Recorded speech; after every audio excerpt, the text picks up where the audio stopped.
Why do some people find it really easy to get a yes, to get buy-in, while others find it so hard? That's a principle of influence. My book, Influence, is sometimes called the Bible of online marketing. And people will say to me, how could you look ahead and see this platform for influencing people before it existed? Everybody knows about Charlie Munger, but I never knew he knew me. I opened the envelope and found they would say, marketing is not the same as sales. Advertising is not the same as marketing.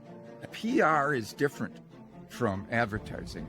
And they were right, but by focusing on these differences, they were missing the most important question. What's the same? Human truth will never change. Technologies come and go.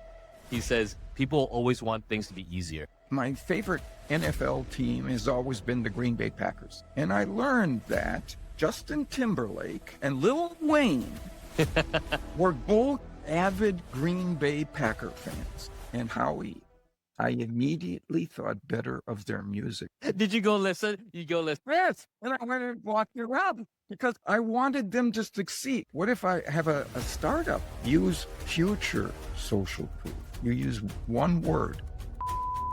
Pre-suasion, persuasion. Is there a post-suasion? Oh man, that's such a good question. How do you solidify loyalty? And it has to do with the principle of... All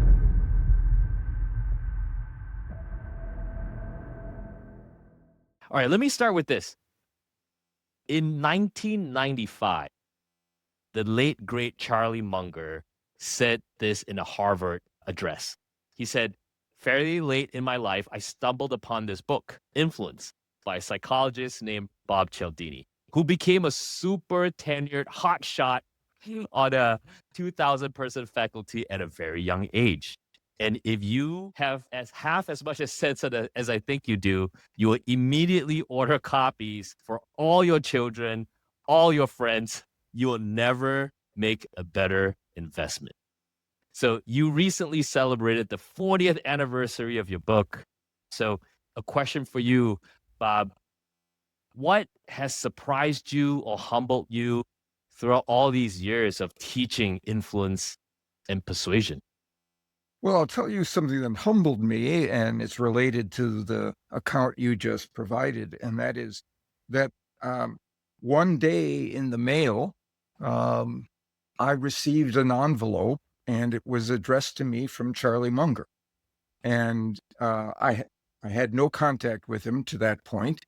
I opened the envelope and found a single share of Berkshire Hathaway stock, which at that time was worth $75,000. And he said in a note, the first chapter in your book, Influence, is about the rule of reciprocation that says we owe it to those people who have benefited us to benefit them in return. Your book has made us so much money at Berkshire Hathaway that I am giving you this share as a way to compensate, to recompense your the benefit that you provided. And I'm sitting in a chair right now that's on wheels. At that time, it shocked me so bad.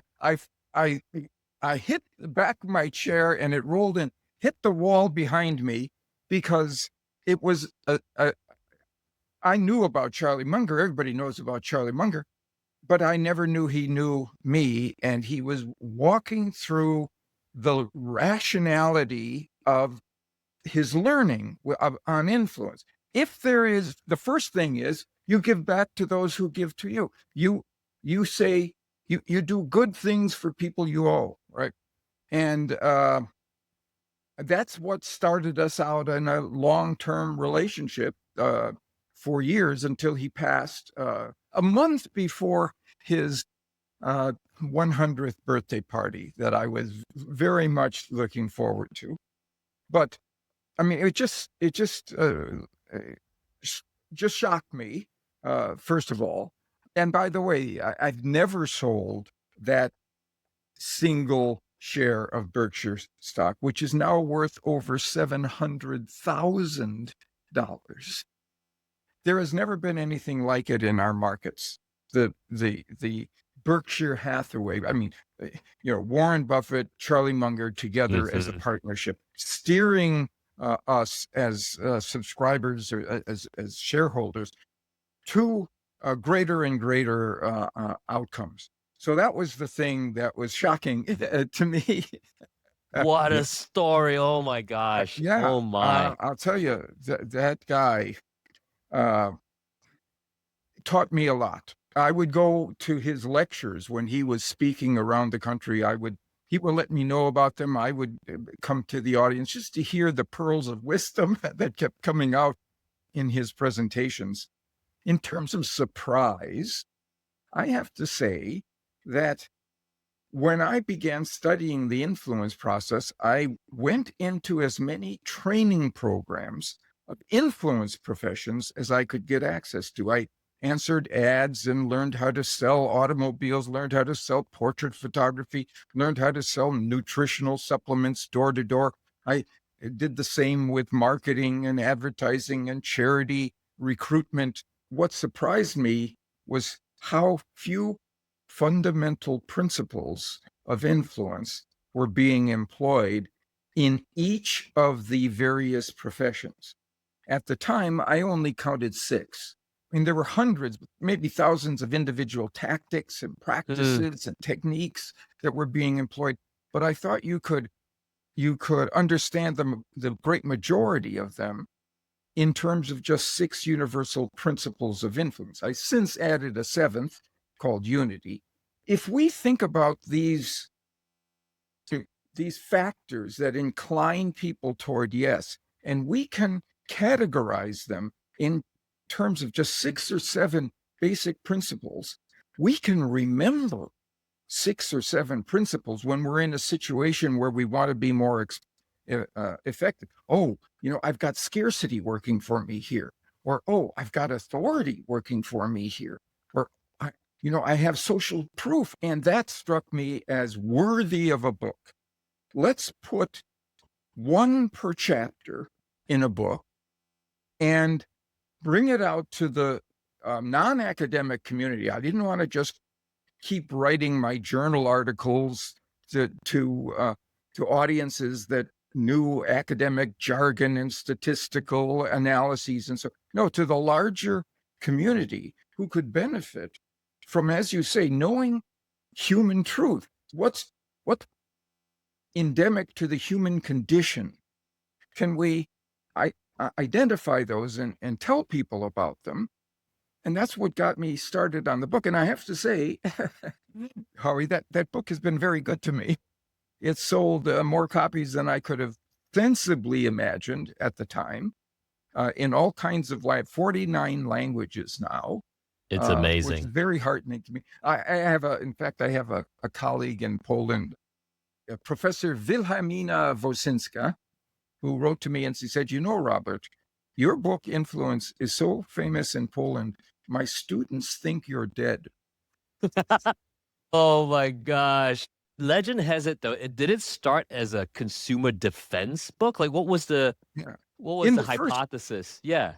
in the first version of the first edition, it was designed to tell people how to recognize and resist these principles when they were used on us in undue, unwelcome, unethical ways. And I still think that's of major import in the message of the book, how to use them ethically and to avoid the backlash that comes from manipulation and deception. Mhm. Um, but then, to be honest, no consumer group ever called me to come and speak to them about these principles. It was manufacturers, it was marketers, it was advertisers, it was sales groups. Who wanted to use them? They wanted to employ them, and so Right. then the um, uh, the implication was, well, I had to describe how to use them ethically.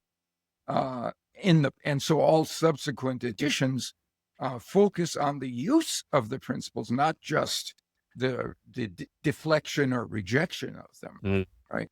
Use of them in ways that allow for everybody to benefit, because both sides are getting informed into assent. not not fooled or coerced. Yeah. Yeah. Bob, I have a question for you. I'm very curious because when you went undercover and collected all that information, it's not usual for a professor to do that, right? I mean, it's not a usual research technique. What Not in made you want to psychology. do that? Like, what Well, made you? as an undergraduate, I really like sociology and anthropology. And one of the things that anthropologists did and some sociologists was something called participant observation. They became part of the organization that they were studying, part of the culture that they wanted to Mm, understand to a greater extent, and learned from the inside what were the factors that were having the biggest impact from an insider's point of view, not from what yeah. they heard from um, PR people, but what was really going on inside. And I always thought that was such an intriguing way to get your grounding in a particular area like influence. Go to the people whose business it is to influence others, and you will learn what works. Because if they were using strategies that didn't work, they wouldn't be around there for Right. very long, just by an evolutionary argument. I mean, if you're using strategies that don't work, you will soon pass away out of the system. But if you're using strategies that allow you to thrive and benefit, well, then you'll pass those strategies on like beneficial genes to new generations of influent professionals. So I decided to be one of those new generation by sitting in their training program. They wanted me to know more about how to influence people, and I was there with my notebooks and my tape recorders and learning and absorbing everything I could from the people whose business it was to get us to ascent. And the Yeah. thing that, as I say, surprised me was that there were only 6 things they all agreed on at that time. Wow. If those must be the 6 pillars for successful influence, then. I feel like you're a very curious minded person and someone who's so curious that you want to just go in and observe instead of reading it from a second or third or fourth hand. Is there anything you feel like with how you were brought up or how you grown up, Bob, that influenced your curiosity that you have this curious nature within you? Yeah, I was born into an entirely Italian family in a predominantly Polish neighborhood in a historically German city, Milwaukee, in an otherwise rural state. Yeah.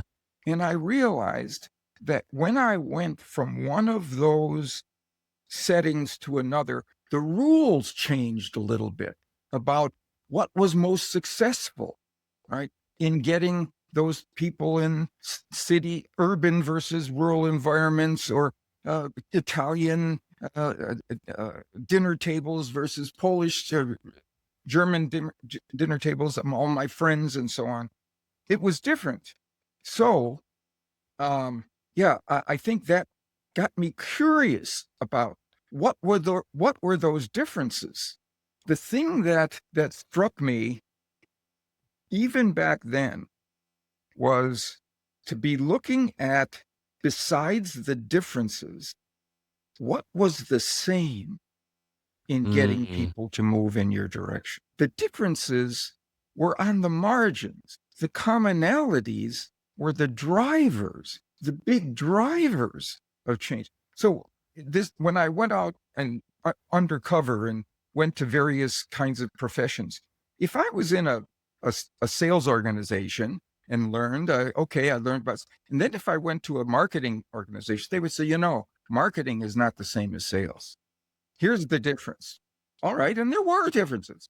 And then if I went to an advertising agency, they say, advertising is not the same as marketing or sales. And there were differences. And if I went to a public relations organization, they say PR is different from advertising. And if I went to a recruiting, they'd say, recruiting is not the same as PR, believe me. And they were right. But by focusing on these differences, they were missing the most important question. What's the same? Right. What works wherever you are trying to move people in your direction? And that's what I was looking for, these universal principles of influence. And I think that's the thing that my early childhood, recognizing that there were all these differences among the groups that I was dealing with, but there was something that was the same, and those were the ones I should pay attention. That's so amazing. It reminds me of something that Jeff Bezos once talked about, which was everybody asked me what's going to change or what's new, but nobody asked me what will never change. And that's the most important part of it, which which is human truths will never change. No matter what comes in, technologies come and go. He says people always want things to be easier. Yeah. Oh, exactly. Easy. Make it easy.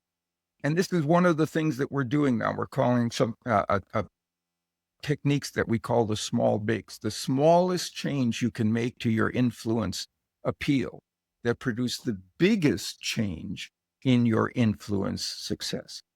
But yeah, and you know, there's a Chinese, old Chinese saying, the years tell what the days can't say. Look over the precedent, look over the sweep of time, and you will see what's the solid pieces of evidence of how you should behave, not the most recent changeable, flexible with influx kind of thing. You never know if that's going to stay in place, but the years tell what the days can't say. So I was looking for the evidence of the years. You know, my book Influence is sometimes called the Bible of online marketing. And people will say to me, that book was written before there was online marketing. How could you look ahead and see this platform for influencing people before it existed? And I always have to admit, I never looked ahead. I looked inside us. What were the factors that always have moved us toward yes? They're still going to be there, no matter the platform on which that we use to deliver those factors. I'm curious about the backstory behind how you found and decided to launch the seventh principle of unity. Like what was happening when you decided and found evidence for that? Yeah, the seventh one, the principle says essentially that we prefer to say yes to those individuals who we can use the term we to describe. People who are not just like us, that is similar, but are of us, are one of us. And we follow them, we favor them, we protect them, right? Because they're of us. There's a part of us in there, right? And I started seeing it in the literature of behavioral science, in something called social identity theory and the research that had been done along those lines, and then seeing it all around me in how we have become more and more polarized as a species. We have people on this side of the world and this side of the world. We have people with this religion and that religion, with this political persuasion and that political affiliation and religious affiliation and so on. And it goes down to every group in which we call the people in that group that there's a sense of partnership and commonality of not just interest, but commonality of image, of self-image. Okay. I'll give you a trivial example, but it works. So I grew up in Wisconsin, I said, and my favorite NFL team has always been the Green Bay Packers. Right. And I saw an article a while ago that listed the celebrities who were big fans of the various National Football League teams. Mm-hmm. And I learned that Justin Timberlake and Lil Wayne were both avid Green Bay Packer fans. And Howie, I immediately thought better of their music. Did you go listen? You go listen. Yes, and I went and walked around because I wanted them to succeed. It wasn't just that I favored them. Yeah. I wanted them to. So, I mean, that's a principle of influence. If you can honestly convey to an audience or a recipient of your message your connection with them, of an identity connection, and this can be shared locale, it can be shared employment Yeah. at the time. Some can, where you can say we, right? They want you to succeed. They want you to do well. They will say yes to a greater extent. Yeah. Yeah. It reminds me of a few things. One is, I think it was that campaign, Don't Mess with Texas, where they're trying to reduce littering, which they reduced 70% of people littering with that campaign by using that principle of unity, saying, hey, if you are a Texan, you don't litter, you're strong, you're rebellious, but we don't litter and we keep our streets clean. That's was a a big brilliant one. example, because people knew it on the one. They knew that they were in Texas, and the people are right, and the people around them were mostly Texas. But you had to bring it to consciousness. Yeah. You say, we're all, hey, don't mess with us. We're Texan. We don't mess with Texas, right? And on the positive side of that, there was a study where researchers had a young woman collecting money for United Way on a campus. She had a table, and as fellow students went by, she was dressed like a student, about student age. She would ask for donations, and she was getting some kind of response, because similarity also works. We like people who are like us, right? But if she added 4 words, I'm a student here too, she increased donations by 450%. I'm one of you. We are it.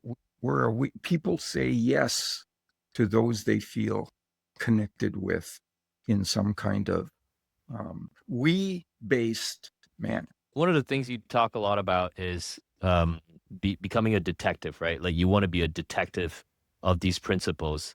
And I feel like looking for these instances where naturally these things already exist, you can take advantage of it by bringing it to the top.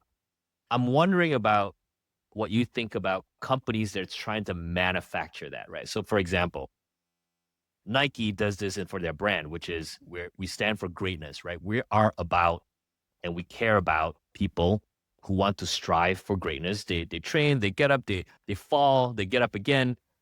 And so they're trying to project this identity where if you buy a Nike, you are sort of part of this family and belief. This is who we are.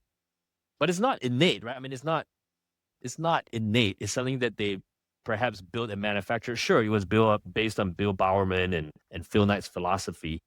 How do you think about that? What goes through your mind? No, this is really a good point, because it can be manipulative or it can be genuine. So if Nike had in its history exactly what they're claiming that they possess as a firm, when we're knocked down, we get up, we go, Right. we stay at work, we're always pushing the envelope for the next best thing. If they specify that and show people that we are that concept, we do hold all of those features in our subconscious.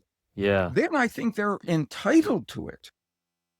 They If live it's that. just- If you really live that, right? If they live it, they're entitled to it, and I support them for it. If they're just make it up because that's something that they think will sell, then I have my problems with it. And especially when critics can come and puncture them and say, Right. where do you say that? Where do you get your claims? You're not like that. Look at your Right. history. Then put that on the internet and their balloon gets punctured. And because the internet is not just a place where we can be influenced, but that we can influence the narrative. Mhm. When critics would raise that about these phony companies that were just claiming these purpose-driven orientations. No, you don't. You don't show you. When I look deeply, you don't have it at all. You have me-driven, Right. orientations. They fall. They do. They fall when they get lacerated like that by somebody with a sword of truth. The other thing I'm really interested about is when Pre-suasion came out. So as you looked at the principles, what came about in your daily experience, they help you think about the idea of persuasion.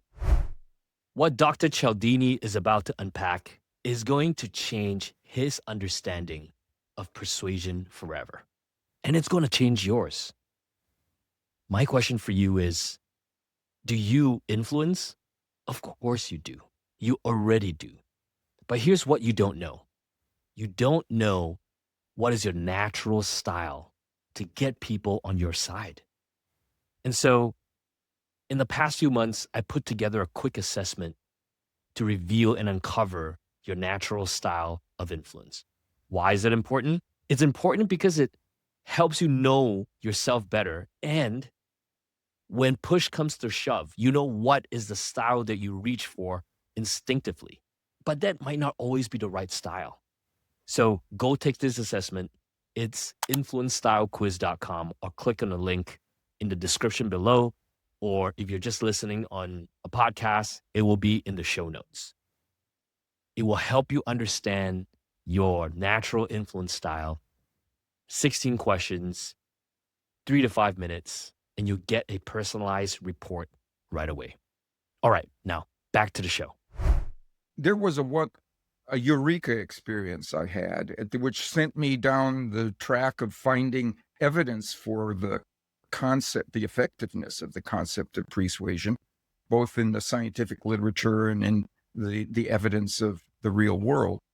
And what persuasion is, for people who don't know the term, it's the ability to move people in your direction with an argument that you or an offer that you have, right, before you present the argument or the offer. By what you put in their mind, right, ahead of experiencing your presentation. I'll give you an example. A study was done with an online furniture store, right? And they specialized in sofas. So for 1 week, everyone who went to their website was sent to a landing page that in the background had fluffy, soft clouds. The other half were sent to a landing page that had small coins, pennies, right? Right. But all the verbiage was the same. It was just what was in the background wallpaper. Those people who saw soft clouds in the background prioritized comfortable furniture and were more likely to purchase comfortable sofas. Those who saw pennies prioritized price and were more likely to buy inexpensive furniture. The concept that was put in their mind first directed where they thought they should be looking inside the message that they subsequently got. So they were persuaded either in a direction of comfort or cost. One day there was a knock on my door. It was a Saturday. And there was a man asking me to donate to a good cause. It was after school programs for the children in my school district.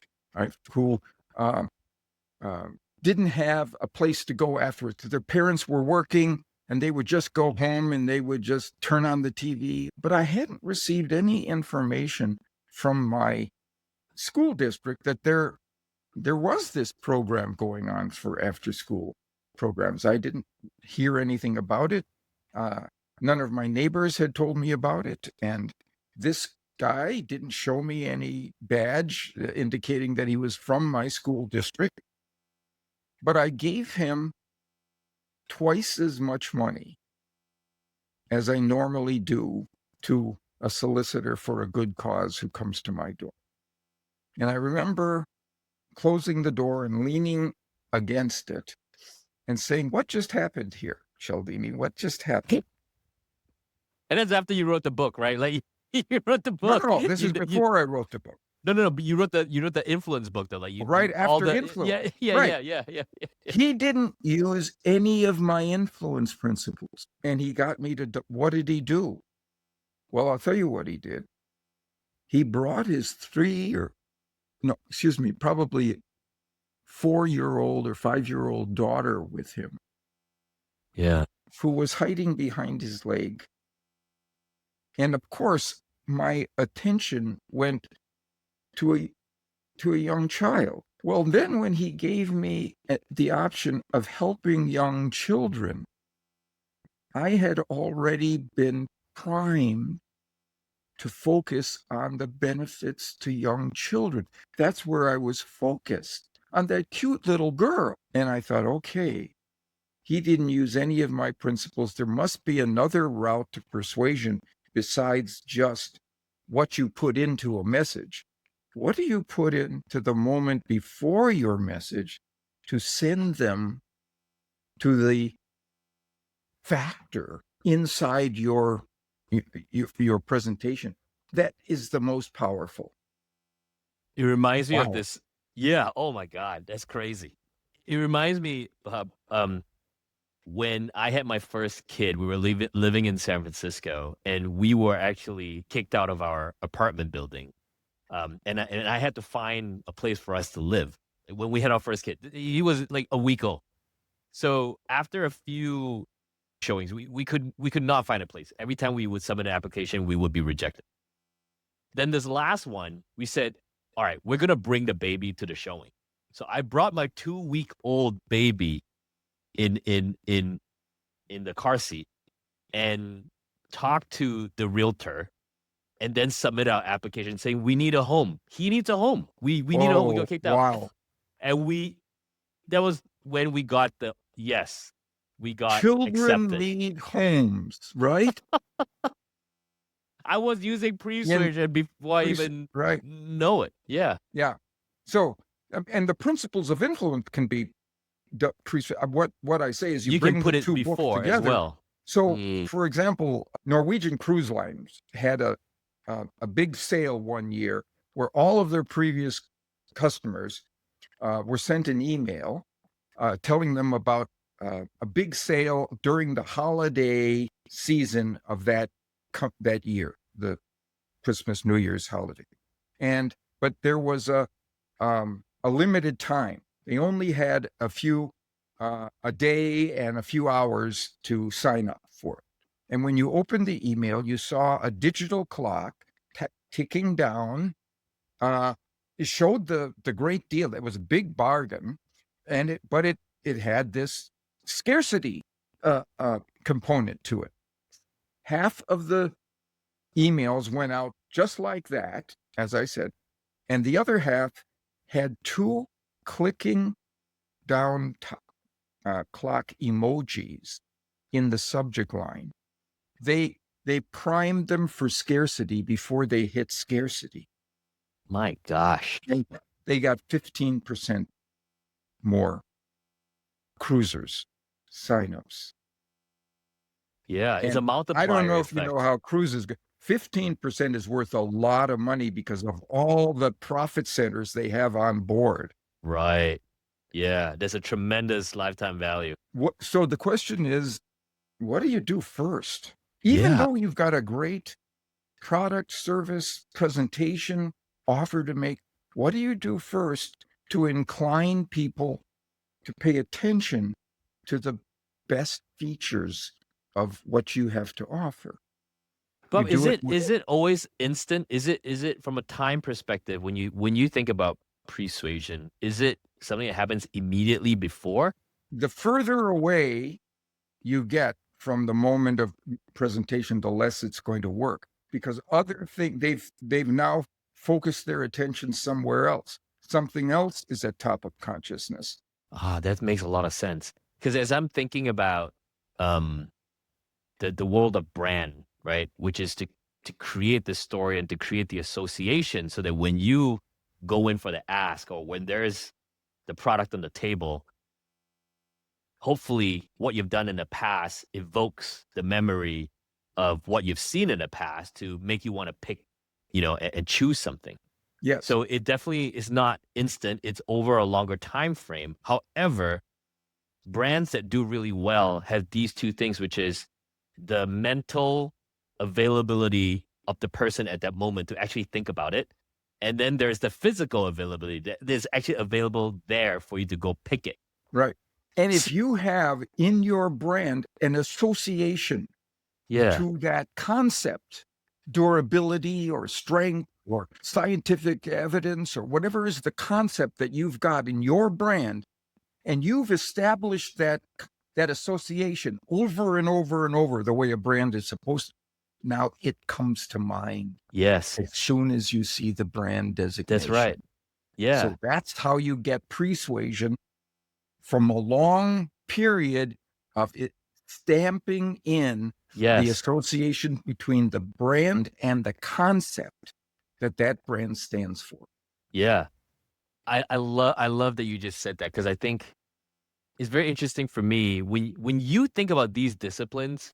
Do you think of brand and influence as like orthogonal to each other, where you can leverage all the principles within every framework of brand, or do you see brand fitting in as a sub segment of influence in general? I think the way that brands do it that can fit in is to associate themselves with one of the principles of influence. Authority, we've got all the history and Yeah. credibility. Uh, is it social proof? We've got the trends. We're the trend. We got people moving in our direction. We got crowds. We're the highest selling, greatest market share. Those kinds of associations, they tick off the principles of authority and social proof for scarcity by what you have always said. We're unique. That's scarce. That means scarce. You can't get me anywhere else. Hermes, uh, these kind of brands that say you can't get us Right. anywhere. You have to make an appointment to get that, those kinds of things. That's true. Or Apple and the lines outside their stores where they have a new Apple product, a new Right. iPhone, Well, like you said, all the limited editions, limited the edition. scarcity. Is there such a thing? So, as I think about persuasion, there's a persuasion. Is there a post-suasion? Oh man, that's such a good question. That is such a good question. I don't have plans for it, but now what you've just said is that you've got the book Influence, which is what do you put into your message Yeah. to get people to move toward it. Persuasion, what do you put in the moment before you send it? What about after you've sent the message and you've been successful? How do you solidify loyalty besides the quality of the product, of course, but and it has to do with the principle of commitment and consistency. The extent to which I can, as a marketer, get my audience to make active public commitments to my product and service. That's Right. why I think in the last 2 decades, the single marketing strategy that I've found as most important is co-creation. Hmm. where you ask your customers, help us create the next generation of our products or services. How can we move people uh, to feel that they're one of us? Right. They're joining with us to enhance the product and the brand. And the evidence is very clear. Co-creation, if people will share with you their ideas, their feedback, and so on, to get your products better, right? They become more positive toward the brand, significantly more positive to the brand, and more loyal to it. Even in the face of mistakes that the brand made, they're the ones who stay because they're of it. They're Right. not just observers to it. They're partners within it. They're Yeah. collaborators with it. So now, remember I said that we have these small bigs that Mm-hmm. okay, suppose you've done that. Getting co-creation, that's not a small big. That's a big big. I mean, you have to do a lot of stuff. You That's a have to lot of work. contact those people. You have to get their responses on a questionnaire or a survey or some kind of feedback from them, some input. Okay, but let's say you've done that. You've decided to do this, and you got the questionnaire all set up, and you've identified the people that you're going to contact, and you send out the questionnaire, and you ask them to give you their opinion on this, let's say, this new model that you have in development.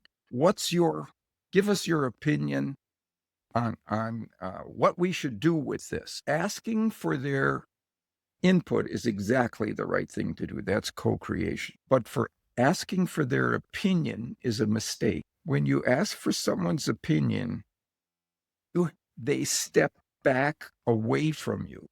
They no longer are unitized. They're a critic, right? If instead you ask them for their advice, you use one word, change opinion to advice, not only do you get more favorable reactions to what it is that you're proposing that you would like their input on, they give you better input because they're of you. They're part of the process. They're a partner rather than a critic with you.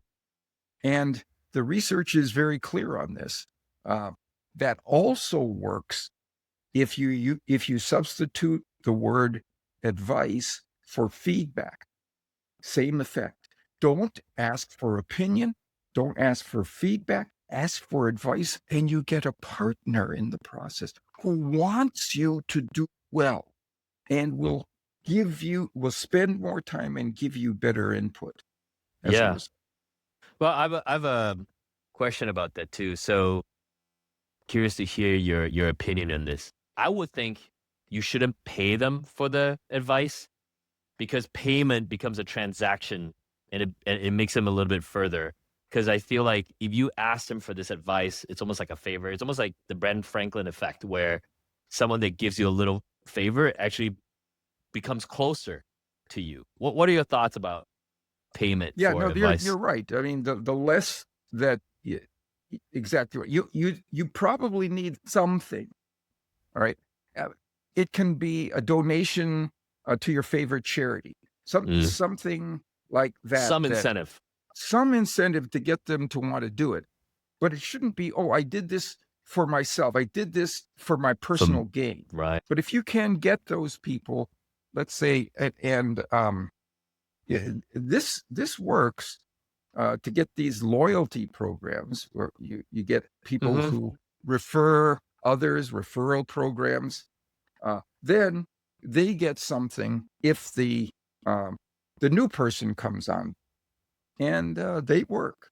They genuinely work. Also, those people who come on board tend to be more loyal to the brand because the information that they've gotten is from a friend. Right. Right. It's somebody they trust. So they are in there with a more open mind. Yeah. Well, one thing that got me thinking too, Bob, is as we talk about quote unquote persuasion, is Nir Eyal's motto. I don't even know Nir. He has this book called Hooked, where he talks about how to get people into the habits of using a specific product. And it's your typical sort of habit formation where you have, the trigger, the action, the reward. But one thing he added in that I think is the game changer is the investment. There has to be some investment in the thing. And that's why you feel like you see, apps like Facebook and Instagram, all these apps. I love seeing you on LinkedIn, by the way, when you give your videos. The users that invest in the thing that they're using, co-creation, makes it all the more a habit for people to show up and defend and use over time. That's right. If you have a commitment that you make is more lasting, if you have taken steps that are costly for you. Right. So you said, well, what do you do, afterwards? Sometimes you asked, how do we use these on ourselves? How can we get ourselves? Well, you make a public active commitment to what you want to do. So let's say you have a goal to lose 3 pounds in the next 2 weeks, right? Don't just make that commitment to yourself. Make it to all the people whose regard you care about. And now you've got a public commitment. You've put yourself out there. You've got your hat in the ring. You've got skin in the game. And that the more public the commitment, the more likely you are to live up to that commitment.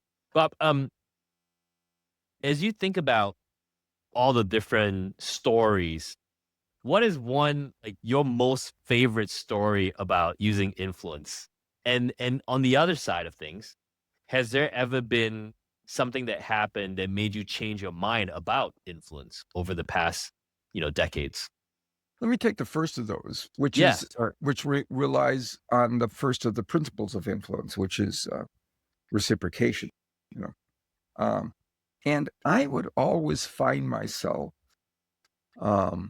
saying to people who I had just given some assistance that was above and beyond the call. I went out of my way to help them in a big way. And when they would say, thank you, I very much appreciate that. I would say, don't think anything of it. No big deal. Just part of the job. I would have done it for anybody. Don't worry. I mean, and sure enough, they wouldn't reply. They wouldn't reciprocate because I swatted it away like it was nothing. So I don't do that anymore because that was a mistake. So now I say, of course, I was glad to do it. I know that if the situation were ever reversed, you'd do the same for me.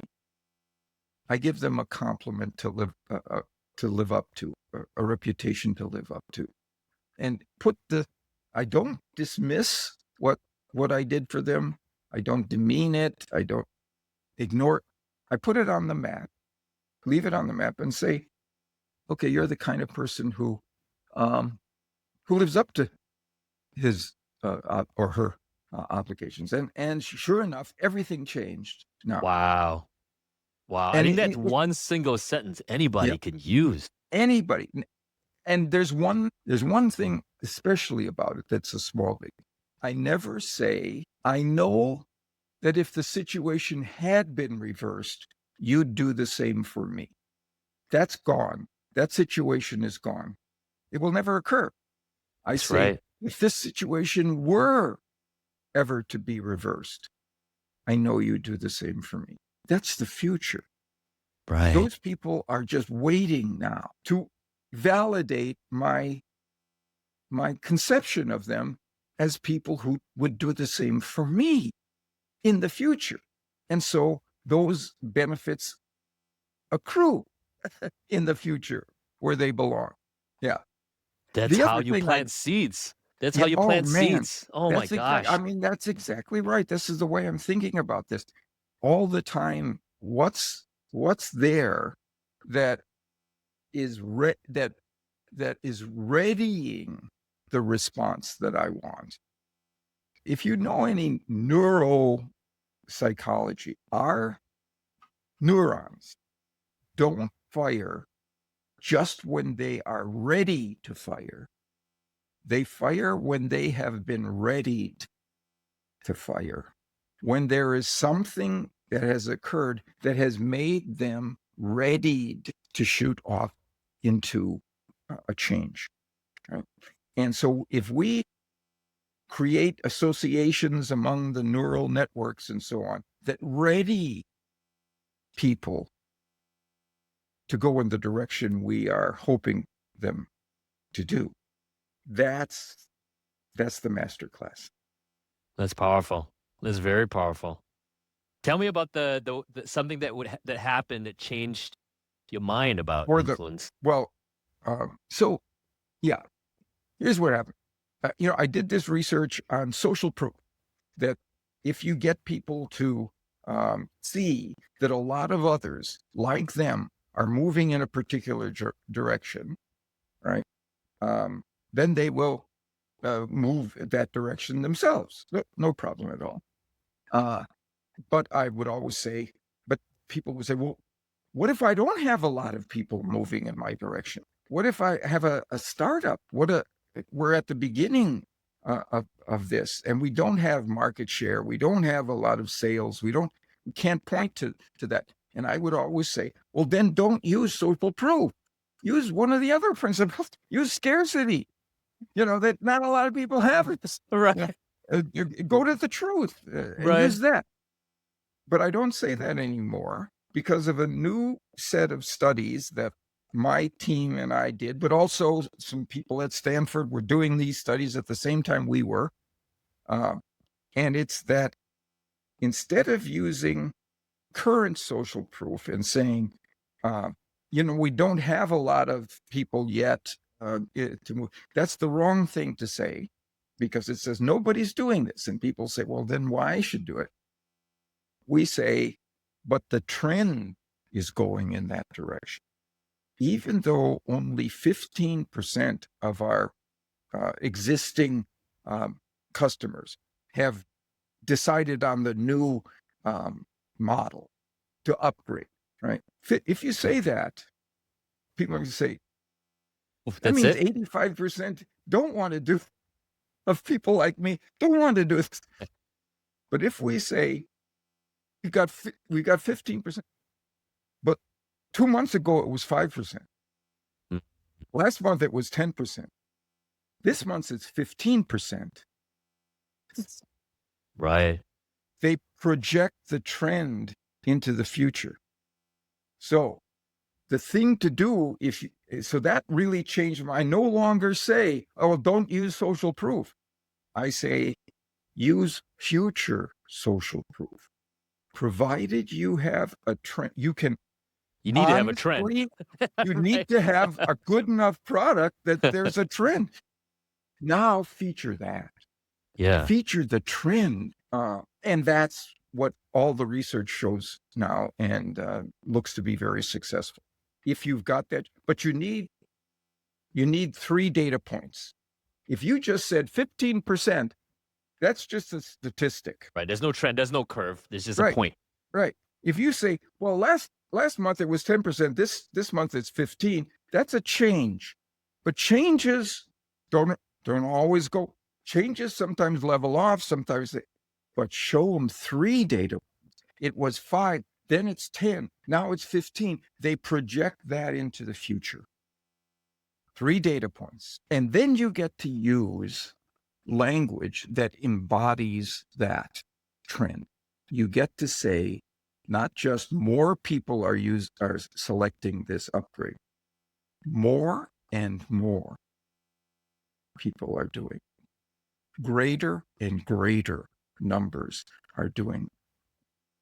And if it's something negative, we're getting fewer and fewer of those problems, right? as we have manufactured better and better defenses against whatever the problem. Yeah, that is so powerful. Yeah, having the ability to kind of talk about the future where people see a story of a more positive future. Hey, but I'm very curious. Um, I remember posting something on LinkedIn about I think it was reciprocity, and you must get this all the time where people are like, "Oh, isn't that manipulation? Isn't this like very slimy? Like, what are you trying to do to people?" Yeah. Like, what are some things that you can share that help people understand the space better about what's manipulation? Can we be more ethical around this? So let's take reciprocity. Yeah. What's the harm in helping people? What's the harm in benefiting people? What's the harm in advantaging people for their own For benefit, for them. their own sake? Yeah. A fallout of that is that they now want to be more open to what you have to offer them, right? Right? It's not like you did it for the if all you're doing is trying to benefit people, do it like that. So I always say to folks, let's say you're in a new company or you don't have experience with the people in a particular room, but you want to influence those Hmm. folks over time. And don't go into the room saying, who can most benefit me here? Go in saying, whom can I most benefit here? Whose circumstances can I most advance here? Just for the process of making somebody's circumstances, outcomes better.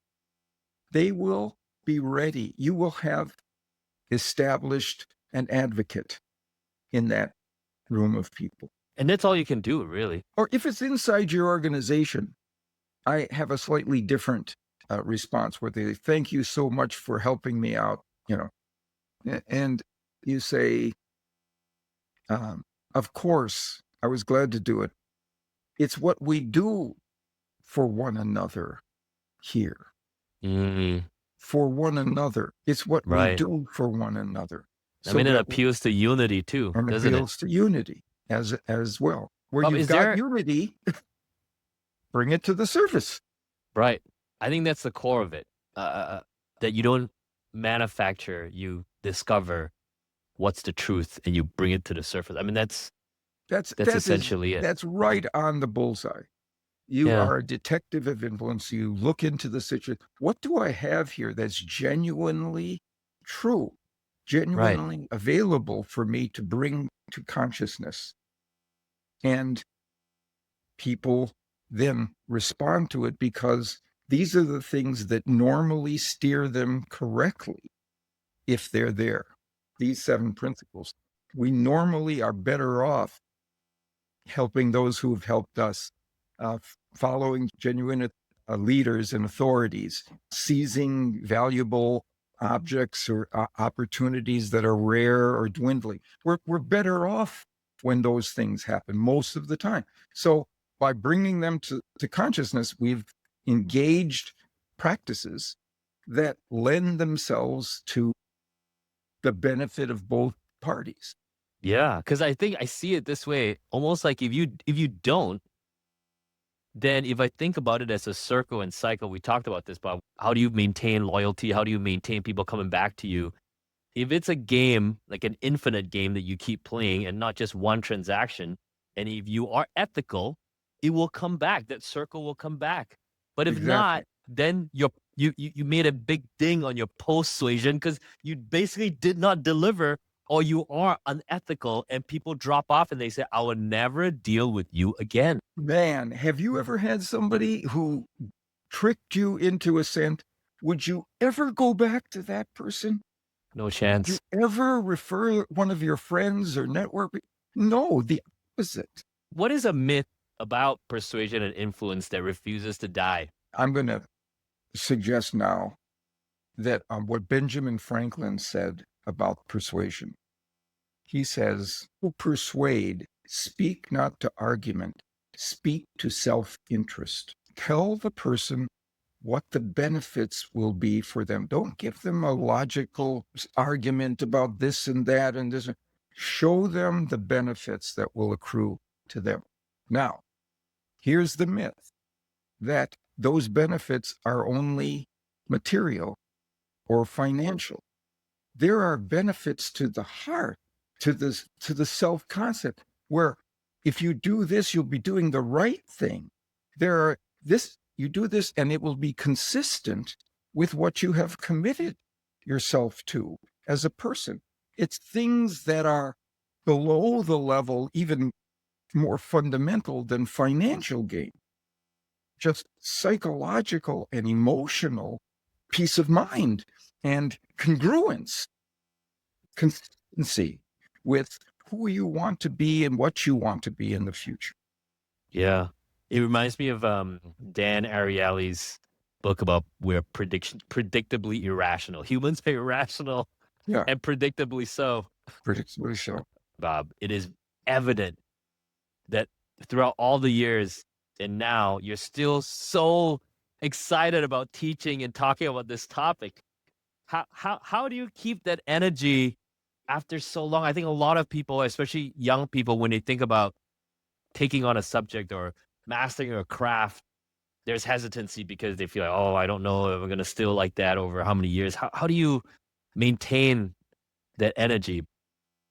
I think there are two things. Yeah. One is that I'm a lifelong learner, and there's excitement in the idea of acquiring something new that I didn't even recognize before, or seeing a new strategy, or reading a new article that shows how this works in a different way than before, than I'd seen it work before. So that excitement and enthusiasm for learning just gets channeled into this work, because this is what I read about and seek to discover. The other is there's a legacy issue here. What do I leave at the end of the day? What's my legacy? What have I, maybe this is the right word, what have I contributed? Not just what have I gained, what reputation do I have, what have I contributed, right? So if I think about things in that way, a legacy, that's a cumulative effort to produce a contribution, a growing contribution. And it keeps me on the ball, keeps me focused, keeps my shoulder to the wheel. Bob, talking about legacy and future, what would you say to your grandkids to get them interested about influence? I would step them through 3 steps, because if they're young enough, what they're interested in is only effectiveness. How can I be more effective in moving other people to say yes to me, right? And we like their parents, like their parents. Yeah, like your parents or your grandparents. And then is, how do I do it ethically? Add another feature to it. Let's examine how you can be effective and ethical at the same time, so you can be proud of yourself in producing that change. You don't have to cheat in order to be successful. You can do it based on your own knowledge of human behavior and your ability to get people to move in directions that are beneficial to them. And now I'm going to add a third. And how do you do it most efficiently? That's the small big. Wow. So my legacy, I always thought about, had been effectiveness and ethics. I'm adding a third, efficiently, with the least effort and cost and time involved in creating that outcome of ethical influence. Wow. I feel like if my 9-year-old had learned that, we would have no chance against it. I have a colleague at Stanford who said that, Bob, I've given a copy of your book to each of my grown children, and have scrupulously avoided giving one to my wife.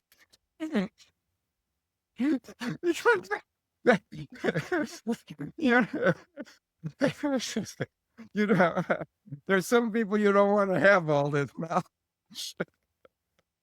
So, But I it's mean, that's an interesting conversation. But have you ever looked back and thought, man, I mean, you're doing so much good in the world, but for the folks that are using it unethically, like, what are your feelings about that, right? Because you unleashed almost a Pandora's box into yeah, people's hands. this is relates to the point we were making a little earlier, and that Yeah. because we have the internet, we can penalize those people. We can Mm, go online and blow their cover for their mhm. deceptiveness, for their lack of trustworthiness. Right. Right. There's more channels to hold people accountable now because everybody's a voice Yeah. online and they We can pull we their we cover. we should not just be passive in this. We should be Yeah. proactive in protecting the ethics of the influence process. One last question for you.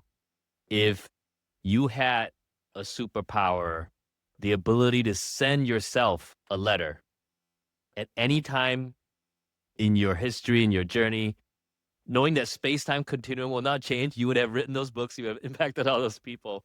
When would you like a letter like that to arrive from you, and what might it say? It would be written to myself as an assistant professor, building a research uh, record and a record of publications in order to get tenure at my When university. was that? And what time was it? What year was that This would around? be like 79, 80. And so I'm doing that, trying to get tenure. And um, and I waited to write my book until I had tenure. And then I would be secure, because writing a book means that you step out of the research process and you're in the Mm, writing process. And my publication rate would have dropped in those years. So I wait. And I was a coward, Howie. My letter would say, write it now. You have the data. You can do the online in undercover research. You can do it before you get tenure, and the world will know about this years earlier than it did. I would kick myself in the butt and say, do it now. that's such a powerful message for anybody. You know, don't wait. I think we all hold on to things or feel like we Because have I to was not go. afraid. I was Yeah. scared that and you let those, and they weren't justifiable fears. My research record at that time would have gotten me tenure anyway. I was just being overly cautious, and it I think it was the wrong choice. Thank you, Bob. Thank you for all your wisdom and the time that you spent with us today. I enjoyed it, I have to say. If you love this episode, you need to watch my interview and conversation with Stephen Martin. He is Cialdini's longtime collaborator, CEO of Influence at Work UK, and co-author of Yes, 50 Scientifically Proven Ways to Be Persuasive. Now, in that episode, Steve is going to give us the influence equation, a formula we can all apply immediately. So go click now to watch the next episode.